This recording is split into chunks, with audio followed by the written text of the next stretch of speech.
Gojtom huwa ġuvni ta' 32 sena mill-Eritrea, ilu 8 snin f'Malta. Fl-Eritrea kien student universitarju jistudja l-ġeografija, iżda minħabba l-ġlied u l-instabilità f'pajjiżu Gojtom kellu jaħrabu fis-sena 2005 riħiela lejn is-Sudan, fejn minn hemmhekk qasam id-deżert tas-Sahara biex wasal il-Libja. Għatta 3 xhur il-Libja fejn ma' madwar 200 persuna stenna l-mument biex minn hemm jaqbad dajsa u jaħrab lejn l-Ewropa fit-tentattiv ta' ħajja aħjar. The problem is I was in a very hostile situation. And I had to wait in this collection area for a month. You have to be silent in order not to be heard by neighbors or by the police.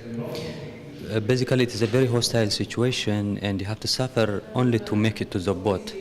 And I had to take this decision because there is no any other way where I can access safe territory. There is no any other legal channel where I can go to a safe country. So I have to basically pass from this horrible experience to be able to come to Malta.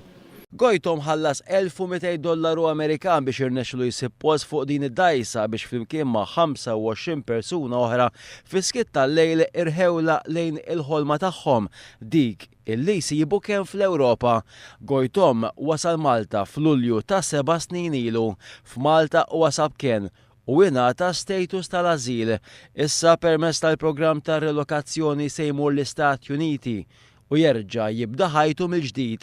Il-ġrajja ta' Gojtom tqajmet waqt diskussjoni pubblika organizzata mill-Uffiċċju tal-Parlament Ewropew f'Malta bit-tema Immigrazzjoni irregolari. Tħallejna waħedna? Diskussjoni li fiha pparteċipaw membri mill-Kumitat tal-Libertajiet Ċivili, Ġustizzja u Affarijiet Interni, is-Sindku tal-Marsa Franz De Bono u l-Kunsillier f'Ħal Balzan Stephen Gatt fejn tkellmu fuq ir-realtajiet tal-influss tal-immigranti fil-lokalità tagħhom. Is-Sindku tal-Marsa Franz De Bono qal li din ir-realtà kienet xokk għal poplu tal-Marsa. Mhix faċli daqshekk l-integrazzjoni minkejja li mhix ħażina fiha nnifisha. Kieku jkollok ammont inqas jibda jintegra ftit. Imma meta għandek dak l-ammont kollu influss kollu tan nies li ma tafhomx. Naħseb ikun diffiċli għar-residenti biex jintegraw. Minnaħa l-oħra l-esperjenza f'Ħal Balzan tidher li hija pożittiva minħabba li l-immigranti irnexxielhom jintegraw fil-lokalità bħala familji. Problemi m'hemmx. Allura aħna għadna kif se nintegraw ruħna magħhom ma' dan nies. Daw kif se jgħaddu l-ġurnata, kif se jgħaddu żmien hawn. Ir-realtà tal-immigrazzjoni mhix faċli biex wieħed isolvi.